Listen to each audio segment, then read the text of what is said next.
મહેસાણાની બાસરા merchant homeopathic કોલેજમાં જે કિસ્સો બન્યો હતો કે જ્યાં એક વિદ્યાર્થીનીએ પ્રોફેસર્સના ત્રાસથી આપઘાત કરી પોતાનું જીવન ટૂંકાવ્યું હતું.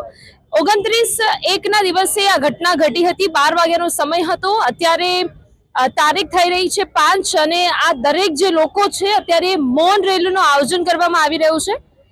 અખિલ ભારતીય વિદ્યાર્થી પરિષદ દ્વારા એક મુહિમ ચલાવવામાં આવી રહ્યું છે, કારણ કે અખિલ ભારતીય વિદ્યાર્થી પરિષદ હંમેશા વિદ્યાર્થીઓના હિતમાં કાર્ય કરતું રહ્યું છે અને વિદ્યાર્થીનો આપઘાતનો મામલો છે એટલે અખિલ ભારતીય વિદ્યાર્થી પરિષદ એને લઈને આગળ પણ આવ્યું છે.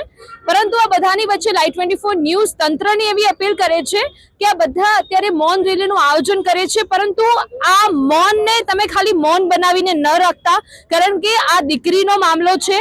ગુજરાતમાં એક પહેલો કિસ્સો નથી, આગળ પણ સુરતમાં, ભરૂચમાં એક એવા કિસ્સા સામે આવી ગયા છે કે જ્યાં પ્રોફેસર્સના ત્રાસથી, સ્કૂલના સંચાલકોના ત્રાસથી દીકરીઓ આપઘાત કર્યો છે. અને મહેસાણાના બાસરા નજીક મર્ચન્ટ હોમિયોપેથિક કોલેજમાં એક ઉર્વશી નામની વિદ્યાર્થીની આપઘાત કરી પોતાનું જીવન ટૂંકાવી દીધું હતું. જોકે આ બધા જ એવી મુહિમ ચલાવી રહ્યા છે કે દીકરીને ન્યાય મળે. હું મારા માધ્યમથી એક પત્રકાર તરીકે નહીં, પરંતુ એક દીકરી તરીકે હું પણ વિદ્યાર્થીની રહી ચૂકી છું. એ પક્ષ તરીકે વાત કરવા જઈ રહી છું કે દરેક લોકો જે મૌન રેલીમાં જોડાયા છે એમનું મૌન ખાલી મૌન ના રહી જવું જોઈએ. બસ આ ઝુંબેશ ચલાવી રહ્યા છે, એમને ન્યાય આપજો એવું તંત્રને મારો આગ્રહ છે. કારણ કે જો આ જગ્યાએ તમારી દીકરી હોત તો એને બીજા જ દિવસે ન્યાય મળી ગયો હોત, પરંતુ આ સામાન્ય વ્યક્તિની દીકરી છે, એક આમ જનતાની દીકરી છે. શું એના માટે ન્યાય જલ્દીથી નથી મળતો? અને હું આની વાત નથી કરી રહી, ભરૂચ, સુરતમાં પણ જે દીકરીઓ સાથે થઈ રહ્યું છે એમને પણ ત્વરિત પગલે ન્યાય મળે અને અત્યારે ઉર્વશીને પણ ન્યાય મળે એવી મારી તંત્રને આગ્રહ છે અને વિનંતી છે.